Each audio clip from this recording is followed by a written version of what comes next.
Welcome to Luxona, where millionaires are made, and today we're going to expose the single biggest wealth destroyer in personal finance that's keeping the middle class broke and preventing them from ever achieving true financial independence. And that destroyer is the modern car loan industry and the toxic mentality that surrounds it. Listen carefully, because what I'm about to tell you might be the most important financial lesson you ever hear. And it starts with a simple question. Why do you think the average American has a net worth of less than $100,000 while driving around in $40,000 vehicles? Does that sound smart to you? The answer is because they've been programmed to believe that cars are investments, that monthly payments are just a fact of life, and that everyone deserves to drive something shiny and new regardless of their financial position. But here's the brutal truth that the finance industry doesn't want you to know. Cars are depreciating assets that destroy wealth faster than almost anything else you can spend money on. And the moment you sign that loan paperwork, you're not just buying transportation, you're buying a one-way ticket to financial slavery. Think about this for a moment. A brand new car loses 20% of its value the second you drive it off the lot. Not 20% over a year, but 20% in the first 60 seconds of ownership. And within the first year, that same car will lose another 15 to 20% of its value, meaning you're down 35 to 40% in just 12 months. Can you imagine taking $40,000 in cash and setting 15,000 of it on fire? Because that's exactly what happens when you buy new, but it gets worse because you didn't pay cash, did you? You financed it, which means you're not just losing money to depreciation. You're paying interest on money you're losing. And here's where the math gets absolutely devastating. Let's say you finance a $40,000 car at 6% interest for 5 years. Your monthly payment is $773, and by the time you pay it off, you'll have paid nearly $46,000 for a car that's now worth maybe $15,000 if you're lucky. But wait, there's more, because what could you have done with that $773 per month if you had invested it instead? If you invested that same amount in a simple index fund, earning 10% annually, after 5 years, you'd have nearly $60,000.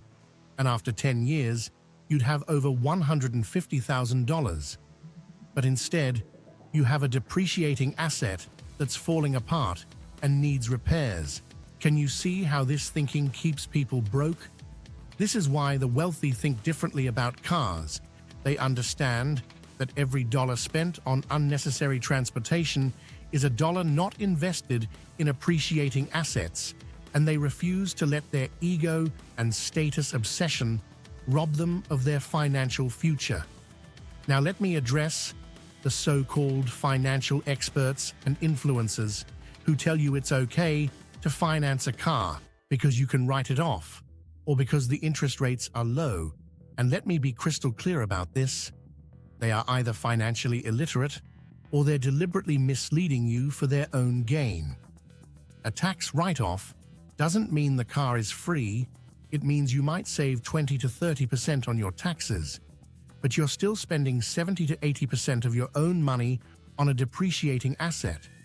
And when these people tell you that 3% interest is cheap money, they're ignoring the opportunity cost of what that money could have earned if invested properly. Does it make sense to borrow money at 3% to buy something that loses value at 20% per year? Of course not. But this is the kind of backwards thinking that keeps the middle class trapped in a cycle of debt and financial mediocrity. The car industry knows exactly what they're doing when they focus on monthly payments instead of total cost, because they understand human psychology better than most people understand their own finances. They know that if they can get you focused on whether you can afford $400 per month, you'll stop thinking about the fact that you're about to spend $30,000 on something that will be worth 5,000 in a few years, and they've created an entire culture around car payments where people trade in their cars every few years, always owing more than the car is worth, always starting over with a new payment and never actually owning anything. This is called being upside down or underwater on your loan, and it's a financial prison that millions of Americans are trapped in right now, rolling negative equity from one loan into another, paying interest on money they no longer even have, and wondering why they can never get ahead financially. Let me show you exactly how this destroys wealth.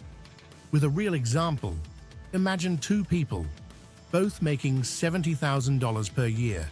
Person A decides to finance a new $35,000 car with a 5-year loan at 5% interest.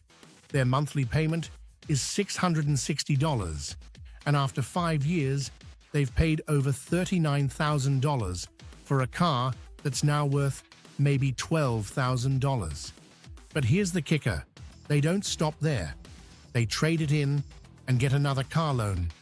And they do this every 5 years for their entire working life, spending roughly $40,000 every 5 years on transportation. Person B takes a different approach. They buy a reliable used car for $8,000 in cash, and instead of making car payments, they invest that $660 per month in index funds, earning 10% annually. After 5 years, Person B has nearly $50,000 invested, while Person A has a depreciating car and no savings.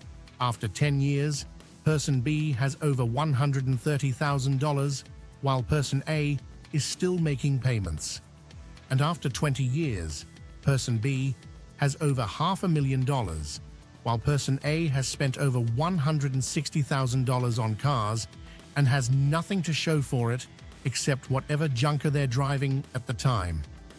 Can you imagine what that money would look like invested over 20 years? This is the difference between thinking like a wealthy person and thinking like a consumer.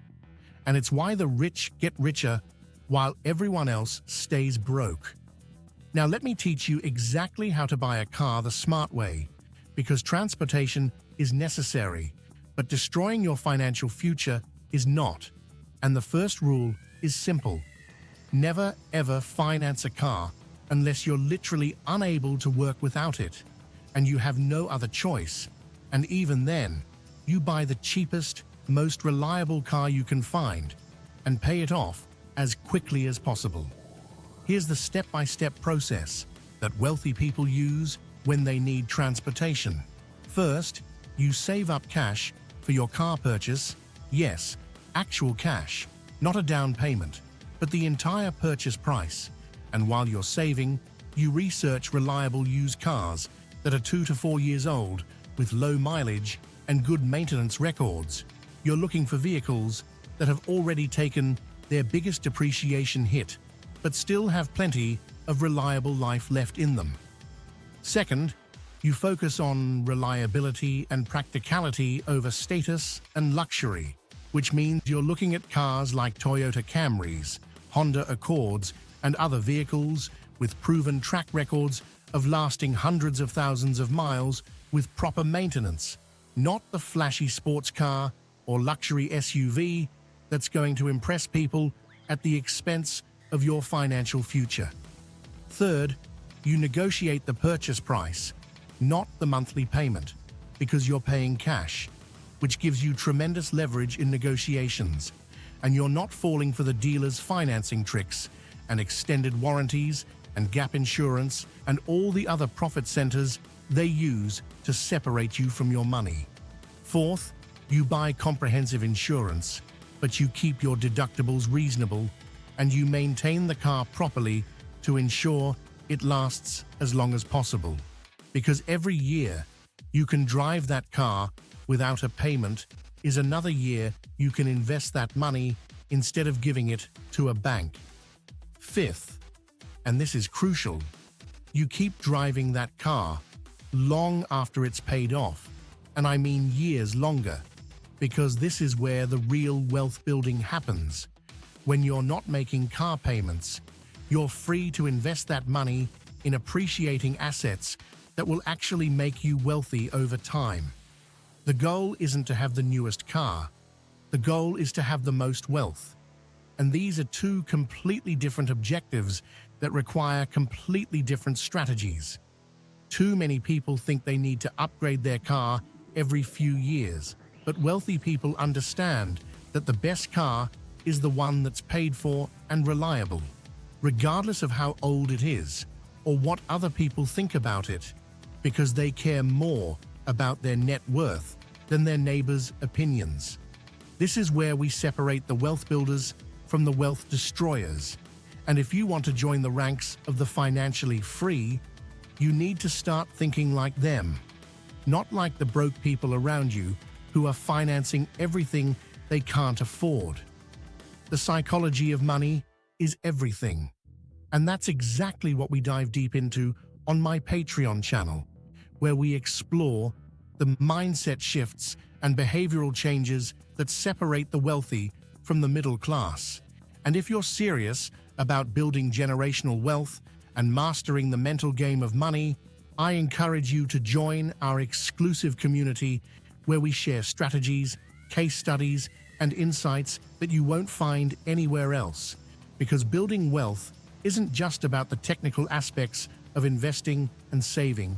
It's about rewiring your brain to think like a millionaire instead of a consumer. Remember, every wealthy person you admire got that way by avoiding stupid debt and treating purchases like investments in their future, not their ego. And cars are the perfect example of this principle in action, because while everyone else is focused on impressing people with their monthly payments, the wealthy are focused on building assets that will provide them with freedom and options for the rest of their lives. The choice is yours. You can either continue to participate in the car payment culture that keeps the middle class broke, or you can break free from this financial prison and start building real wealth by treating cars like what they actually are: tools for transportation, not trophies for your ego. And the sooner you make this mental shift, the sooner you'll start seeing your net worth grow instead of shrink with every purchase you make.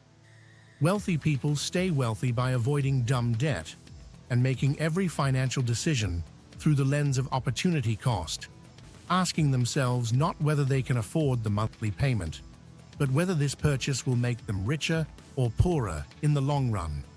And when you start thinking this way about cars, you'll never go back to financing again, because you'll understand that true wealth comes from owning appreciating assets, not depreciating liabilities that drain your bank account every month for years on end.